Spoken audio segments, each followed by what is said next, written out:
हमने बहुत सुना है कि राम काज तो खत्म हो गया, मतलब अब राम का काज क्या है? बहुत ही गहन प्रश्न उठता है कि ये राम का काज क्या है। लेकिन ये राम काज अभी तक संपन्न हुआ नहीं है, चल ही रहा है। जैसे एक ऑफिस में कोई काम कर रहा है, अब उसके लिए राम काज क्या है? राम काज एक नजरिए का नाम है। नासे रोग हरे सब पीरा जपत निरंतर हनुमत बीरा। लोग हैं कहते हैं भाई इसको 108 बार पढ़ो, पानी पिला दो, ठीक हो जाएगा। क्या होगा? क्या ये वैज्ञानिक सत्य है? क्या किसी की छींक भी ठीक हुई ऐसे करने से? लोग पूछते हैं कौन सा मंत्र पढ़ें, कौन सा ऐसा पावरफुल मंत्र है जिसको पढ़ के हनुमान जी को रिझाएं कि वो हमारा काम कर जाए। उनके लिए इसीलिए कोई मंत्र है ही नहीं, अगर हम ये कहें तो। बिल्कुल देख के लगा हो कि आपने माथा पीट लिया है यार, ये क्या हनुमान जी का नाम ही बदनाम करके रख दिया। तो ऐसी क्या क्या किस्से याद आते हैं आपको?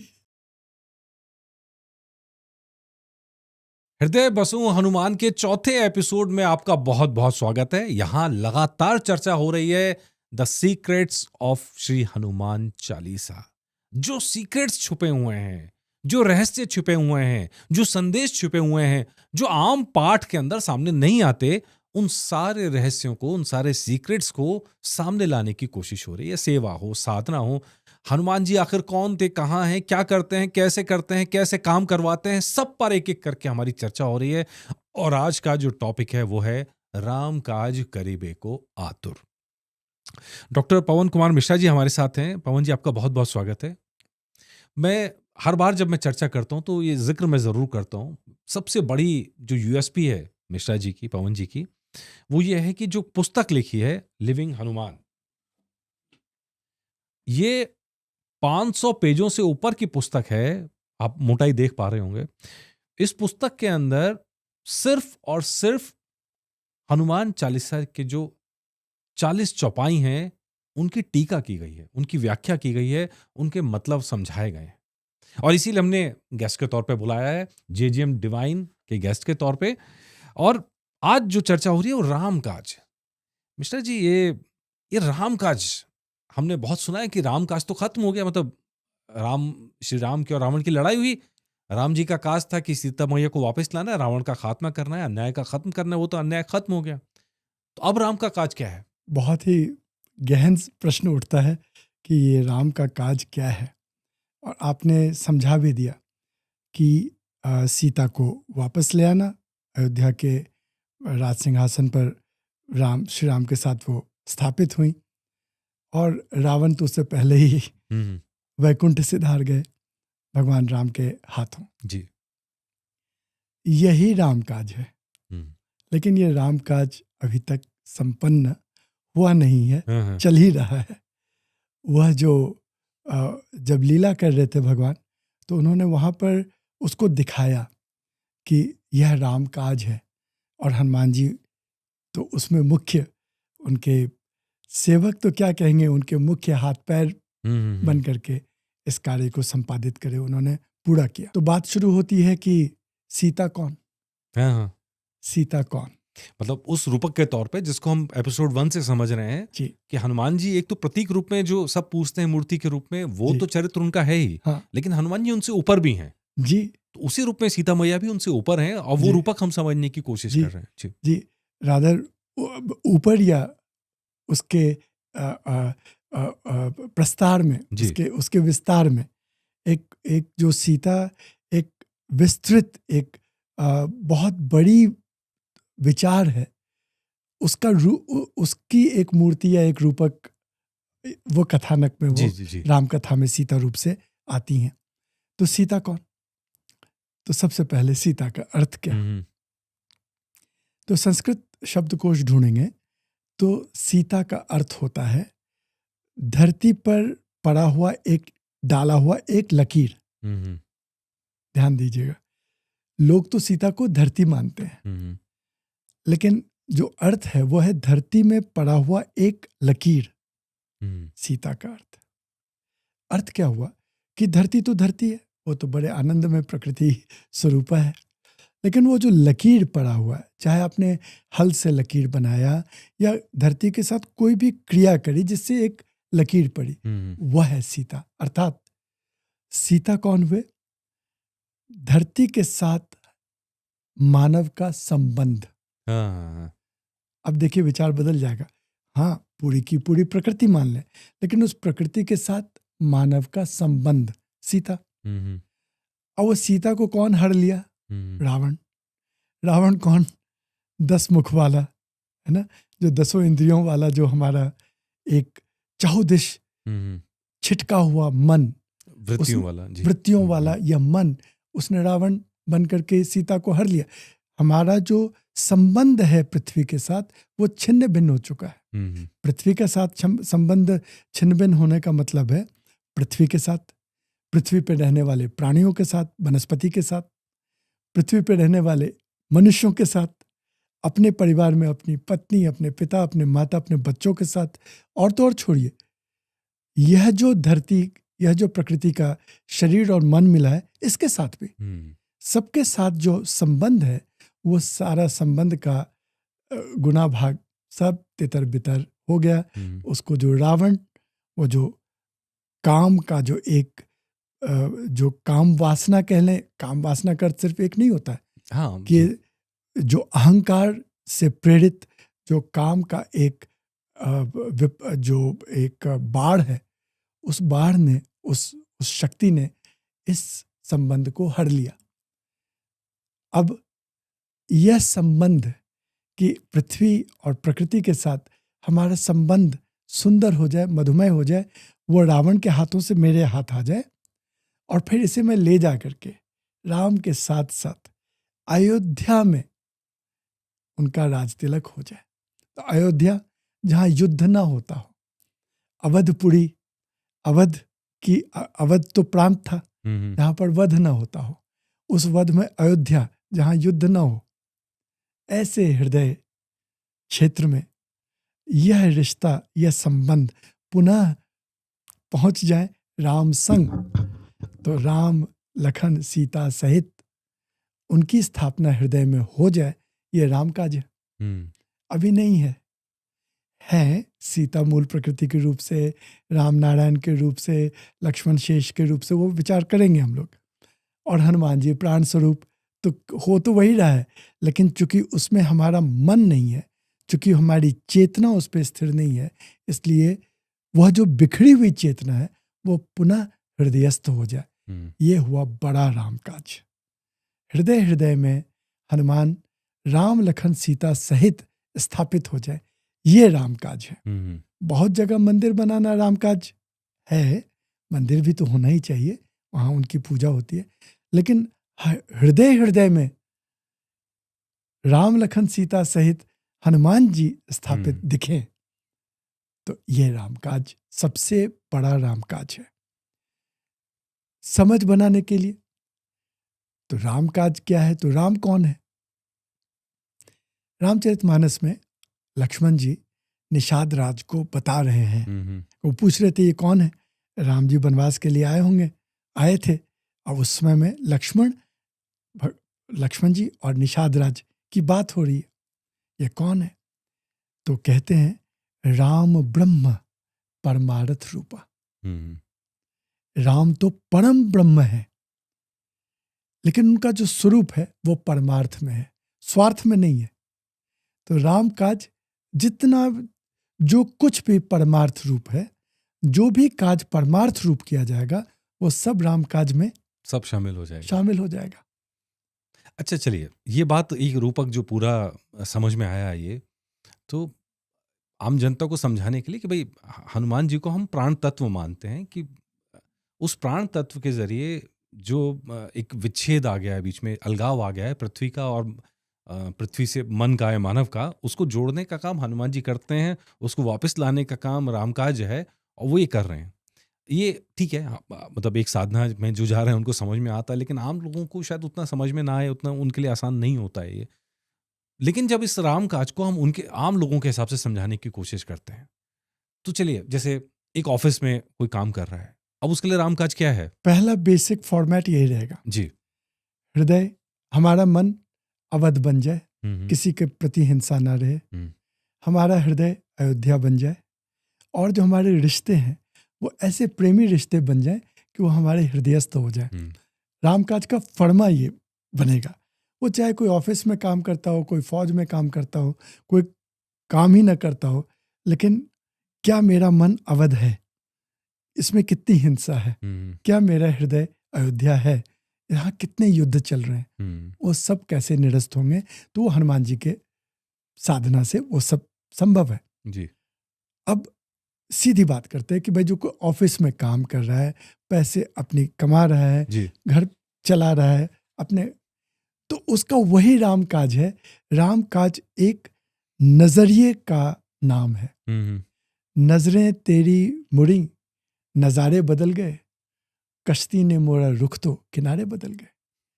अब नजर सिर्फ बदला कि मैं जो ये काम कमा, मतलब जैसे कि एक बहुत पुरानी कहानी चलती है कि कोई साधु थे, कोई गुरु थे, अपने शिष्य को, अब शिष्य पूछ रहा है कि रामकाज क्या है, मैं अपने जीवन में काम करता हूँ सब कुछ, उससे मैं इतना व्यस्त रहता हूँ, तो मैं रामकाज कैसे, मेरे लिए तो संभव ही नहीं, उसके लिए टाइम नहीं, आओ मेरे साथ। तो वहाँ मंदिर बन रहा था, उस शिष्य ने ही पैसे दिए होंगे, तो जो मंदिर बन रहा था तो वहाँ सब काम करने में लगे हुए थे। तो वो गया उधर उस तरफ में जहाँ पर शिल्पीकार पत्थर तोड़ के उसको बना बना के मूर्तियां बना रहे थे ऐसे। तो कहा, ए रामू क्या कर रहे हो, कोई कर रहा था, अरे पत्थर तोड़ रहा हूँ, धूप पड़ी पड़ी है, पत्थर तोड़ रहा हूँ, काम कर रहा है, अच्छी बात है, ठीक है, करे जाओ काम। फिर दूसरे के पास पहुंचे तो उसको कहा, अरे कृष्णचंद्र ठीक हो, हाँ हाँ महाराज, क्या कर रहे हो, रोजी रोटी कमा रहा हूँ बाबा, क्या करूंगा, रोजी रोटी कमा रहा हूँ। ऐसे तीसरे के पास पहुंचे, अरे भोला क्या कर रहे हो, भोला क्या कर रहे हो, सुन रहे हो मेरी बात, हाँ हाँ क्या पूछा, अरे क्या कर रहे हो भाई, अरे ईश्वर को बना रहा हूं, ईश्वर को गढ़ रहा हूं, इसलिए सुनाई नहीं दिया, क्षमा चाहता हूं। काम वही है, वो रामकाज बन गया, वो कामकाज बन गया, वो पता नहीं क्या बन गया, मजदूरी बन गई है ना, पत्थर तोड़ाई बन गई। तो रामकाज और कामकाज में अंदर की जो चेतना है वो कैसी है, इससे वो रामकाज और कामकाज में अंतर बन जाएगा। तो फिर जो कोई काम कर रहे हैं, ऑफिस में काम कर रहे हैं,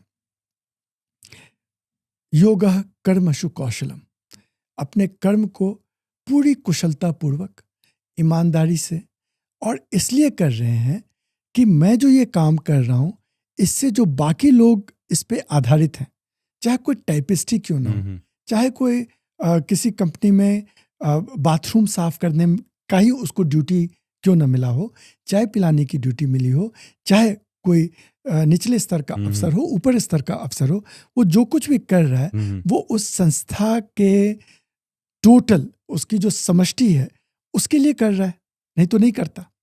तो उसका काम कहीं ना कहीं सबके साथ लिंक्ड है। तो मैं जो ये काम कर रहा हूँ इतना पक्का और इतना बेहतरीन हो कि दूसरे का काम भी हल्का हो जाए मेरे काम से। जो मालिक है वो दवाई बना रहा है, मैं ये दवाई इतना शुद्ध, इतना सुंदर, इतना बढ़िया बनाऊं कि जो खाने वाला है वो ठीक हो जाए। जैसी चेतना ये बनी रामकाज, जैसे चेतना ये बनी कि मैं इससे कितनी प्रॉफिट कमा लूं, इससे कितने पैसे आ जाएं, इस पैसे का मैं गाड़ी खरीदूंगा, बंगला, या इस कंपनी को बेच करके अरबों रुपये कमा लूंगा, ऐसे वो कामकाज हो गया। तो एक दूसरा डिस्टिंक्शन यहाँ पर यह आ जाता है। तीसरा बात यह है कि अगर ध्रुवीकरण करें तो एक तरफ है रामकाज, एक तरफ है कामकाज। पहले तो हम ये कह रहे हैं कि ध्रुवीकरण है ही नहीं, जो हम काम कर रहे हैं उसमें राम की चेतना, कि मैं उसको कुशलतापूर्वक सर्वोच्च अपना सब कुछ उसमें लगा के 100% दे के उसको अच्छे से करूं, अपने कर्तव्य का पालन करूं, बहुत प्रेम से करूं, तो रामकाज बन गया। अगर हम ध्रुवीकरण करने के लिए चलें थोड़ा सा ऊपर जाके, तो एक तो है कामकाज, वो तो संसार के सब लोग करते हैं, और ऐसा भी है कि संसार में बहुत सारे लोग बहुत एफिशिएंटली, बहुत ईमानदारी से अपना काम कर रहे हैं, लेकिन सिर्फ ईमानदारी से काम करना रामकाज नहीं कहा जा सकता। तो एक है रामकाज, एक है कामकाज। तो कामकाज जो है वो व्यष्टि के लिए, कामकाज मतलब मेरे लिए, मैं उसको कमाऊंगा, उससे पैसे आएंगे, उसको मैं भोगूंगा, खाऊंगा, पीऊंगा, बच्चों को पढ़ाऊंगा। और मैं ऐसा पैसा कमाऊंगा, बच्चों को भी पालूंगा, सब कुछ करूंगा, लेकिन इसका एक अंश मैं परमार्थ में लगाऊंगा। मेरे पास 1 महीने की छुट्टी है, मैं जरूर कुछ दिन किसी भी सामाजिक काज में लगाऊंगा, पौधे लगा लूंगा। और छोड़िए छुट्टी, सोचिए सुबह सुबह उठा और मैं तो वॉक करने चला गया एक गार्डन में, वहाँ कुछ पॉलीथीन की चीज़ें फेंकी हुई थी, पन्नियाँ, मैंने उठा ली, उसको कूड़ेदान में डाल परमार्थ दिया। हो गया। परमार्थ हो गया, क्योंकि वो तो मेरा घर नहीं है, मैं छोड़ भी दूं तो कोई बात नहीं। मैंने उसको उठाया, जैसा कोई भी काम किया जो मेरा स्वार्थ के अलग है, विलग है, वो सब परमार्थ हो गया। जैसे परमार्थ हुआ कि वो राम काज हो गया। ये तीसरे लेवल पे। चौथे लेवल पे राम काज, कि जब हम अपने मन को ऐसे शुद्ध करने में लगे, निज मन मुकुर सुधार, अपने मन को शुद्ध पवित्र प्रसन्न करने का जो कोई भी साधना और कार्य है, वह भी राम काज है। क्योंकि उस पवित्र मन से ही, पवित्र मन होने के पश्चात ही हम भगवान राम के पास वैकुंठ में पहुंच पाएंगे। और सबसे बड़ा राम काज तो वैकुंठ पहुंचना। जी जी। तो ये आपने बहुत अच्छे तरीके से समझाया कि बहुत अलग अलग स्तर है, आमतौर पे लोग समझ नहीं पाते। और मैंने आपका देखा, आपकी जो प्रतिभा देखी, आपका ज्ञान देखा, रामायण के बहुत सारे जो बातें हैं जिनको हम आमतौर पे कथा के तौर पे सुनते आए हैं, समझते आए हैं, आप उनको रूपक के जरिए बता रहे हैं, कैसे उनको रूपक की तरह पिरोया गया है, कि कैसे आत्मा और परमात्मा के खेल को पूरे, चाहे रामचरितमानस हो, चाहे हनुमान चालीसा जी हो, तो उनके अंदर पिरोया गया है वो चीज़ें। तो ऐसे कोई पूरा पूरा एक रूपक आपको लगता है कि जैसे कोई घटनाक्रम है जिसमें हनुमान जी की हम प्रशंसा सुन रहे हैं, और वो बेसिकली उसका अलग एक और मीनिंग भी, एक और लेवल पे, जो आपको लगता है कि ये है और लोगों तक पहुंचना चाहिए? हनुमान जी के जितने भी लीला हैं, वो सारे के सारे सबके पीछे एक अन्य, एक और संदेश है ही। सारी लीलाओं के, कोई भी लीला होगा उसका अगर संदेश नहीं होगा तो वो लीला का स्तर ही नहीं होगा उसका। और दूसरी बात, चिरंजीवी हनुमान की सारी लीलाएं आज भी चिरंजीव हैं। ऐसा नहीं कहेंगे कि वो तब हुए और अब तो हनुमान जी की मूर्ति के सामने आरती लगाओ। अब देखिए एक उदाहरण, लक्ष्मण जी को तीर लगा, बाण, मूर्छित हो गए, परमात्मा के गोद में साक्षात राम, उनके गोद में उनका सर, राम परमात्मा विलाप करने की लीला कर रहे हैं, हनुमान जी सामने खड़े हैं। उनको वो सारी कथा चली, सुषेण जो रावण का वैद्य था उसको बुलाया गया, उससे पूछ करके भाई कौन सी जड़ी बूटी है, हनुमान ये तो कैलाश या वहाँ पर मिलेंगे, तो वहाँ जहाँ का भी उनको पता था वहाँ जाओ। और वहाँ पर हनुमान जी को पता भी नहीं चला, वो सारे पूरे उठा करके ले आए, पहाड़ी उठा करके ले आए। तो सुषेण फिर उसका औषधि बनाया। सुबह होने से पहले काल का प्रतिबंध था, स्थान का, आकाश का, सबका प्रतिबंध था। और वहां पर आकर के फिर सुषेण ने वो बना करके उनको दिया और वो ठीक हो गए। अब देखिए, साक्षात हनुमान खड़े, साक्षात परमात्मा स्वयं, गोद में सर है, ऐसे ठीक नहीं करते। हमें सबसे पहला संदेश है कि कोई मैजिक नहीं है ऐसा जिसको कि बहुत प्रसारित किया जाता है, बहुत बड़ा संदेश है। हनुमान जी के नाम से जितने टोटके और जितने मैजिक टाइप की बातें चलती हैं, ये कर लो तो वो हो जाएगा, इतने लड्डू चढ़ाओ तो वो चल जाएगा, बट वृक्ष के पत्ते पहनाओ तो ये, पान पत्ता डालो तो वो, कुछ नहीं।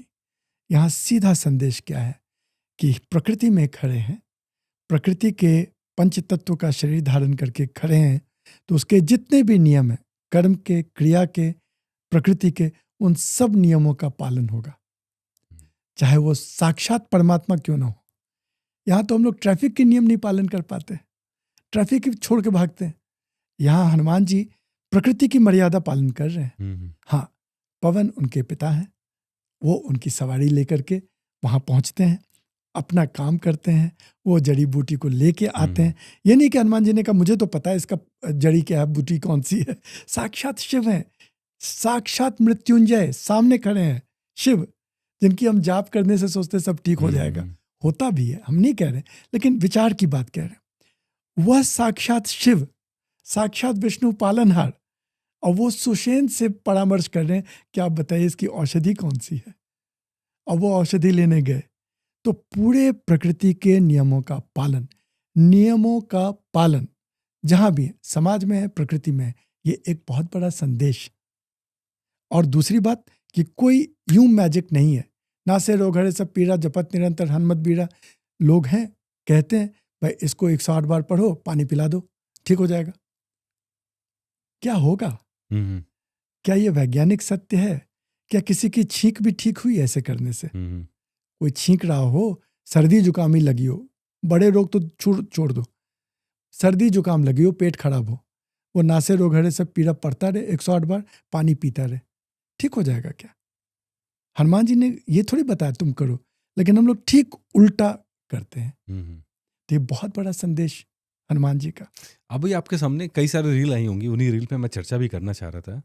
तो जिनको देख के लगा हो कि आपने माथा पीट लिया है, यार ये क्या हनुमान जी का नाम ही बदनाम करके रख दिया, तो ऐसी क्या क्या किस्से याद आते हैं आपको? हमको तुरंत इस समय में तो जैसे लॉक जैम लग गया आपके इस प्रश्न पे।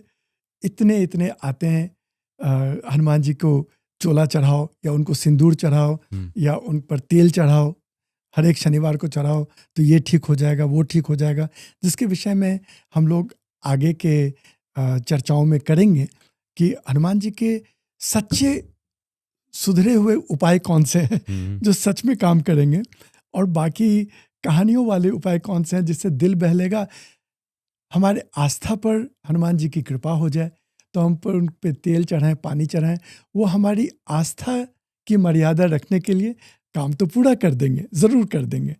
वो हमारे प्यार से तो पत्ता भी चढ़ा दें हनुमान जी को, तो हनुमान जी हैं, जीवंत हैं, हमारी बात समझ रहे हैं, सोच रहे हैं कि बच्चा रो रहा है, इसका काम कर दो, कुछ भी करें। लेकिन हम लोग एक प्रामाणिक रूप से इन बातों का प्रसारण नहीं कर सकते जो कर रहे हैं ज़्यादा, जो आपने कहा यूट्यूब में। अब जैसे वो हनुमान जी छलांग लगाए और सूर्य को खा गए। अरे इसके ऊपर तो इतनी ढोल पीटी जाती है। एक बात तो सच है कि उसमें पृथ्वी से सूर्य तक की दूरी दी गई, अच्छी बात है, बहुत गर्व की बात है कि हमारे पूर्वजों को ये पता था। और ये तो सबसे छोटी बात है, इससे बहुत बड़ी बड़ी बातें हमारे पूर्वजों को गणित के आधार से भी, ज्योतिष के आधार से भी बहुत कुछ पता था, वो तो अच्छी बात है। लेकिन सिर्फ ये समझना कि हनुमान जी छलांग मारे, सूर्य को खा गए, मुंह में डाल लिया, ले लो ताई मधुर फल जानो, अच्छा तो सूर्य का इतना दूरी है, उसको तो डंका बजा दिया। जो उन्होंने सूर्य को खाया उस पर कोई चर्चा ही नहीं है कि उसको खाने का क्या अर्थ है। सूर्य को मुंह में निगल लेना, इसका क्या अर्थ है? क्या ये सच में संभव है कि कोई सूर्य को मुंह में ले? कह सकते हैं हाँ, हो सकता है, हनुमान जी को महिमा शक्ति सिद्ध थी तो कितने बड़े हो सकते हैं, ये तो उनकी मौज थी, वो इतने बड़े हो सकते थे कि सूर्य उनके मुंह में अट गए, ठीक है ना। लेकिन क्या इससे बात बनी? तो हम क्या करें फिर? क्योंकि आप बात देखिए कि जो कोई काम हो रहा है उसका संदेश हमें लेना है। तो सूर्य कौन, किसको मुंह में लिया? हम कौन से सूर्य को मुंह में लें? तो हम भी तो सूर्य को मुंह में लेंगे, क्योंकि वो तो हनुमान जी हमारे आदर्श हैं। अगर हनुमान जी ने सूर्य को मुंह में लिया तो हम भी सूर्य को मुंह में लेंगे।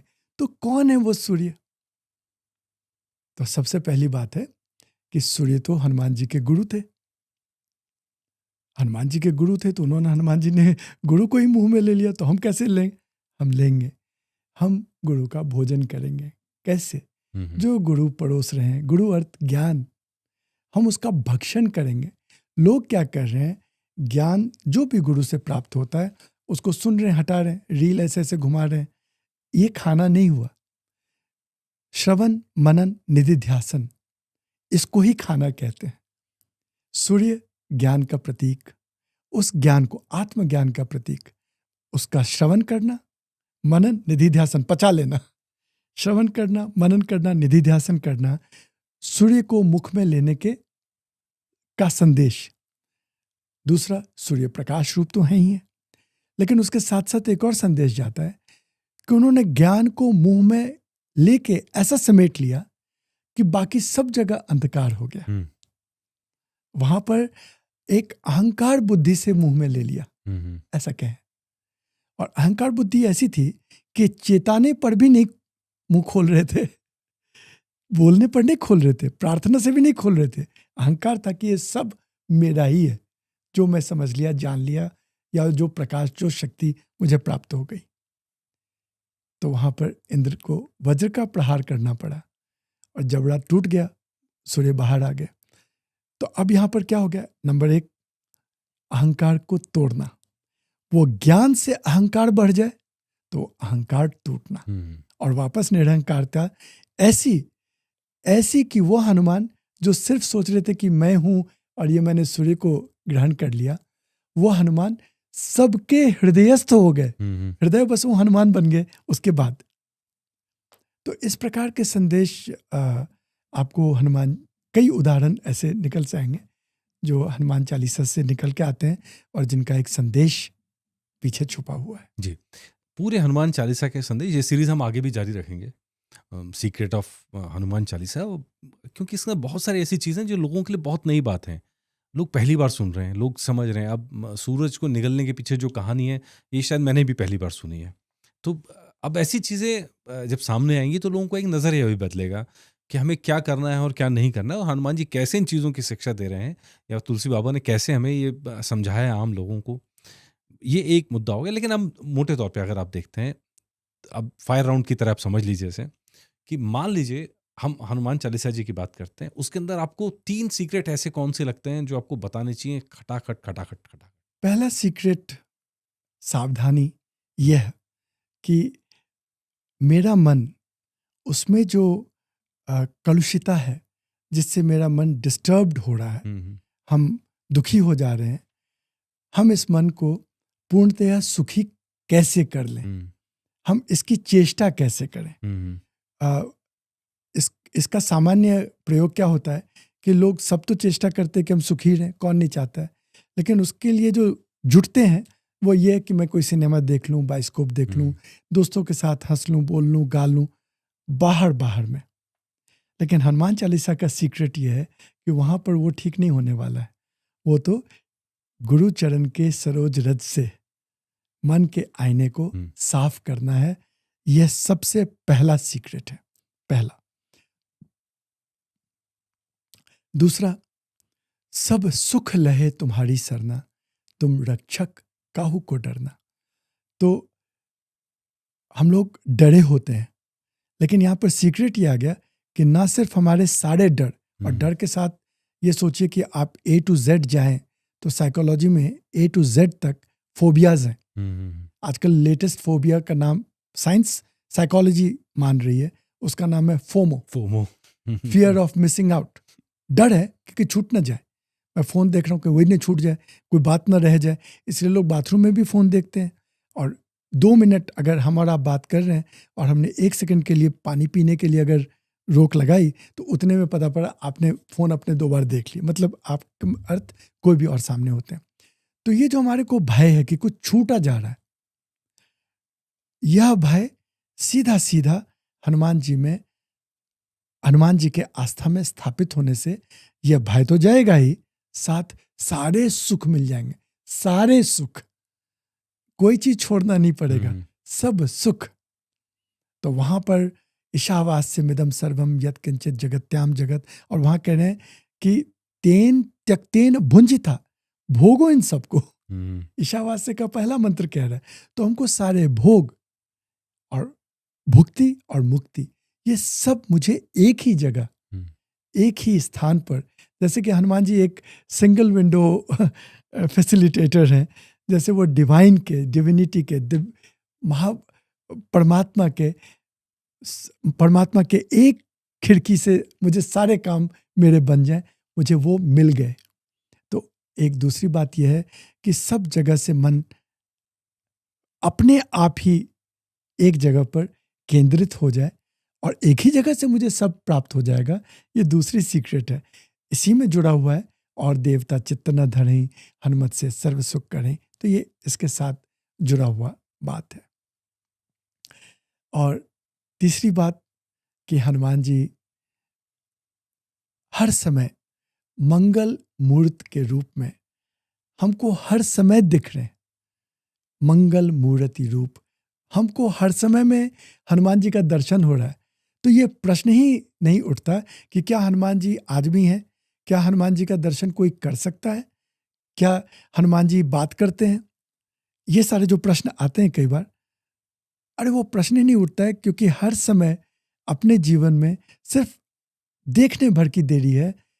108 मंगल वैसे ही दिख जाएंगे, 1008 बना लें और आनंद। वो इतने रूप में हनुमान जी साक्षात मुझे दर्शन दे रहे हैं और रह रहे हैं हृदय में। ये इतने खुशी की सीक्रेट है, ये नाचने झूमने वाली सीक्रेट है कि मैंने पा लिया। मैं जिसको ढूंढ रहा था वो मुझे ही ढूंढ रहा था। वो ढूंढ क्या रहा था? मुझे मिला ही हुआ था और मैंने पा लिया।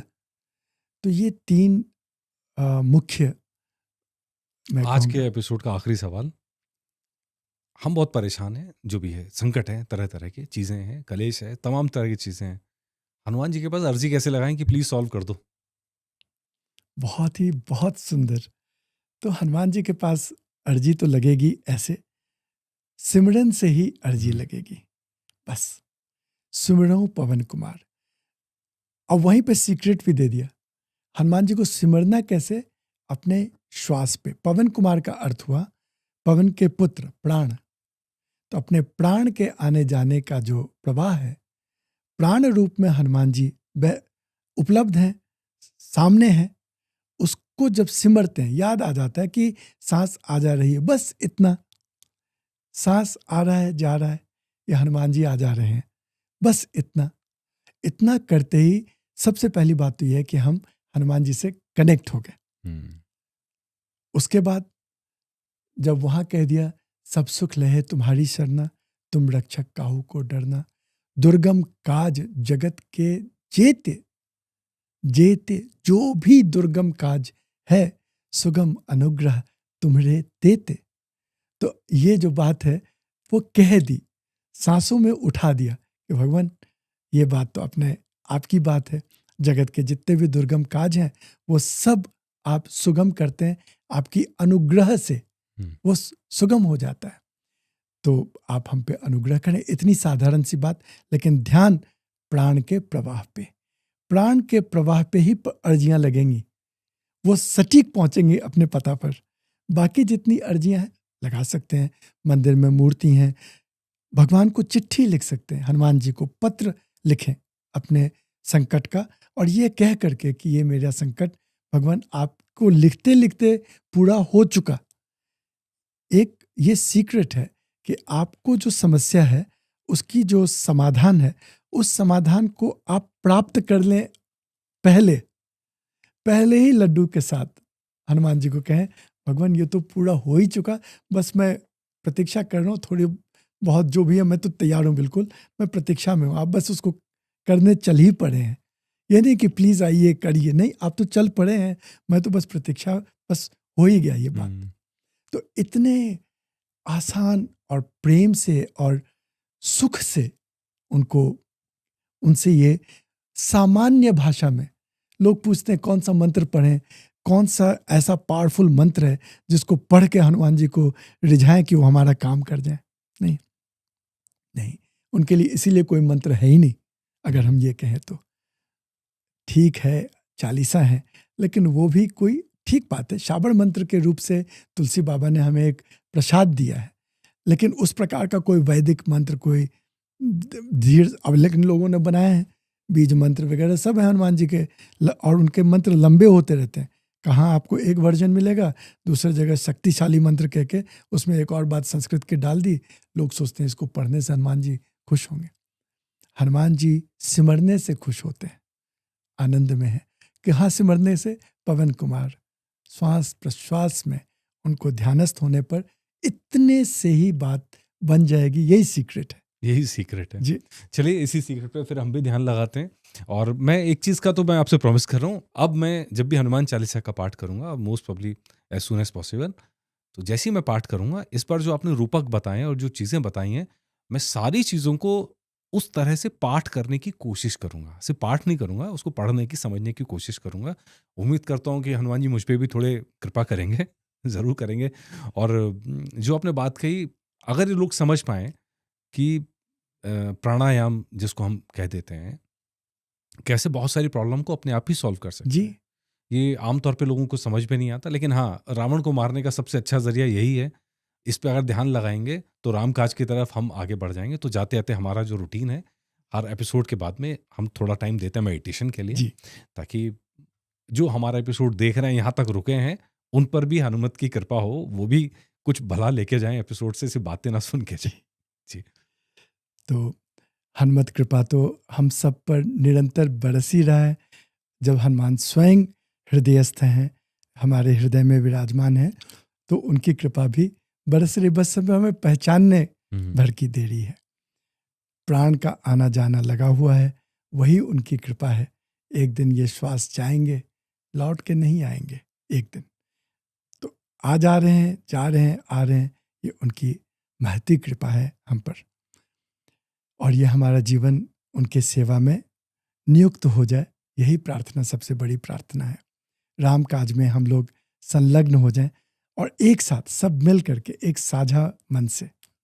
तो इसी संकल्प को मन में रख करके आइए 1-2 मिनट के लिए अपने आप को समेटें, अपने ध्यान को जहां आपका शरीर है वहां ले आएं। कुर्सी पर जो बैठे हैं वो अपने पैर को जमीन पर अच्छी तरह से रखें, तलवे सहित, दोनों हाथों को दोनों जंघाओं पर। जो अन्य बिस्तर आदि पे बैठे हैं वो भी अपने रीढ़ को सीधी कर लें, थोड़े से सावधान होकर बैठें। कंधे ढीले, माथा ढीला, जबड़ा ढीला, सारा शरीर ढीला। रिलैक्स, रिलैक्स, रिलैक्स, एकदम रिलैक्स, आनंद में। मन को अपने अंतरतम बिंदु पर ले जाएं। अभी मन को स्थिर कर लें अपने अंतरतम बिंदु पर। वहां से अपने श्वास प्रश्वास के प्रवाह को देखें। सांस आ रही है, जा रही है। आते हुए सांस से उदर का प्रसारण हो रहा है, पेट फूल रहा है। जाते हुए सांस से नाभि क्षेत्र अंदर के तरफ चला जा रहा है, बलून की तरह। उदर संचार पे ध्यान दें।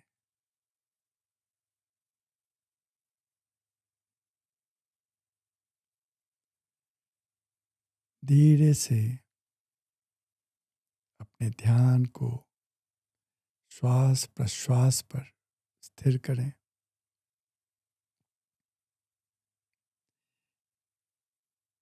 जाने वाली श्वास आने वाली श्वास से थोड़ी लंबी है, देखें।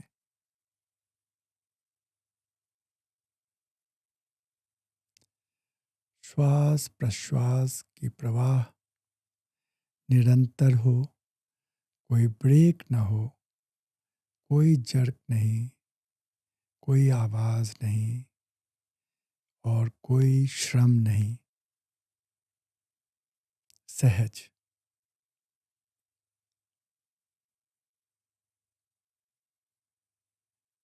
श्वास प्रश्वास की प्रवाह में एक लहर की तरह राम नाम की ध्वनि उठ रही है, अनुभव करें। मुख में नहीं, कंठ में नहीं, जीभ ना हिले, कोई चेष्टा नहीं, बस दर्शन। जैसे मैं इस ध्वनि का दर्शन या श्रवण कर रहा हूँ, कर रही हूँ। आते हुए सांस में राम,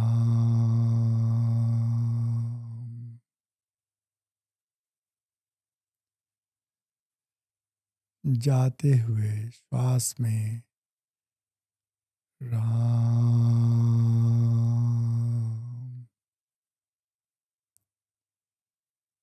आते हुए श्वास में राम,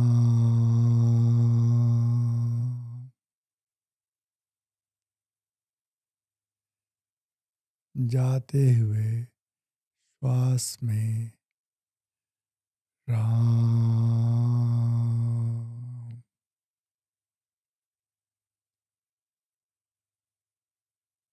राम,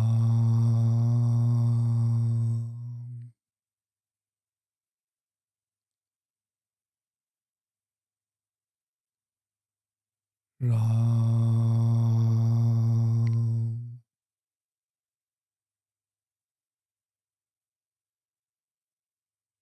राम।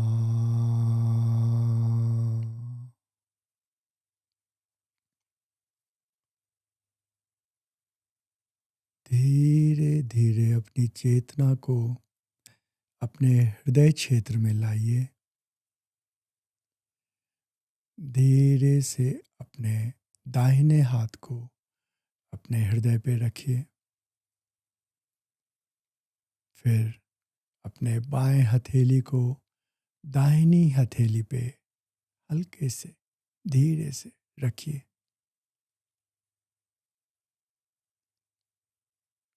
हृदय क्षेत्र में मैं हूँ, मुझे हनुमान की उपस्थिति का अनुभव हो रहा है।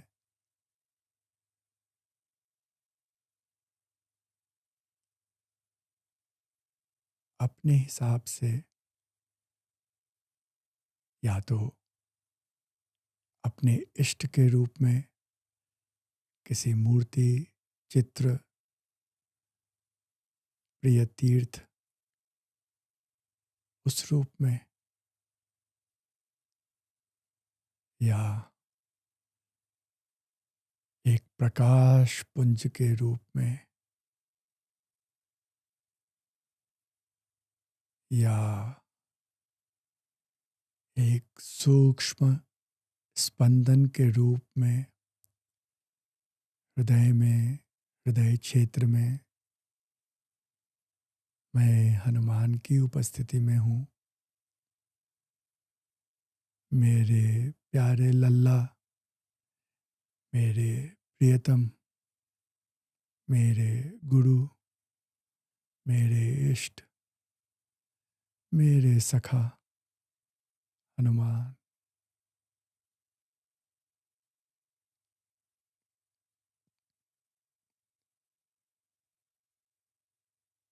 हनुमान को रिझाऊं, कुछ गाऊं। मैं गाऊंगा, आप सब अपने हृदय में इसी गाने को, हनुमान को गा कर सुनाइए।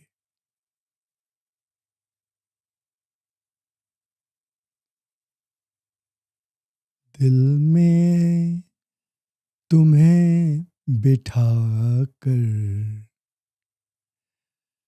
कर लूं मैं बंद आँखें,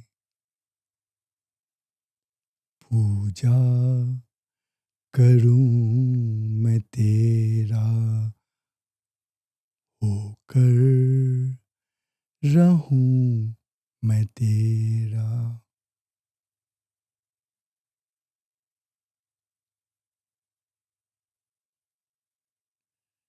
पवन तनय संकट हरण मंगल मूर्ति रूप राम लखन सीता सहित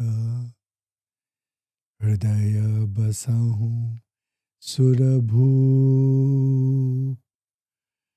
हृदय बसहु सुरभूप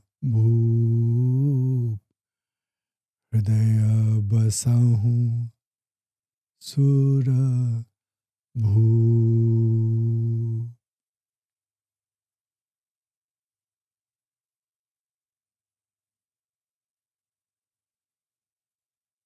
धीरे से अपने दोनों हाथों को दोनों जंघाओं पे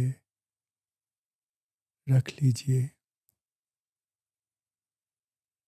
अपनी चेतना को व्यवहार के लिए तैयार कीजिए। धीरे धीरे अपने ध्यान को पुनः श्वास प्रश्वास के प्रवाह पे केंद्रित कीजिए। मैं दिन भर में कई बार ऐसा करूं, कई बार रुककर हे हनुमान आपका प्राण विग्रह में दर्शन करूं, आपको हृदयस्थ देखूं, ऐसा संकल्प कीजिए। श्वास प्रश्वास पे ध्यान रखते हुए, आंखों को बंद रखते हुए, दोनों हाथों को आपस में नमस्कार मुद्रा में मिला लें। आपस में दोनों हथेलियों को रगड़ें और उसमें प्राण ऊर्जा उत्पन्न करें, गर्माहट उत्पन्न करें। बंद आंखों पर दोनों हथेलियों को कप बना करके रख दें। कोई भी आकार, कोई भी चित्र, कोई भी रंग दिखे तो दर्शन करें। आंखों पे प्राण ऊर्जा को अनुभव करें। अपने गुरु, अपने माता पिता के चरणों में प्रणाम करें। धीरे धीरे अपनी आंखें इन बंद हथेलियों में ही खोलें, पलक झपकते हुए। धीरे धीरे अपने हाथों से अपने चेहरे, अपने सर, अपने पूरे शरीर का स्पर्श करके स्वयं को आत्म आशीर्वाद दें। जय हनुमान।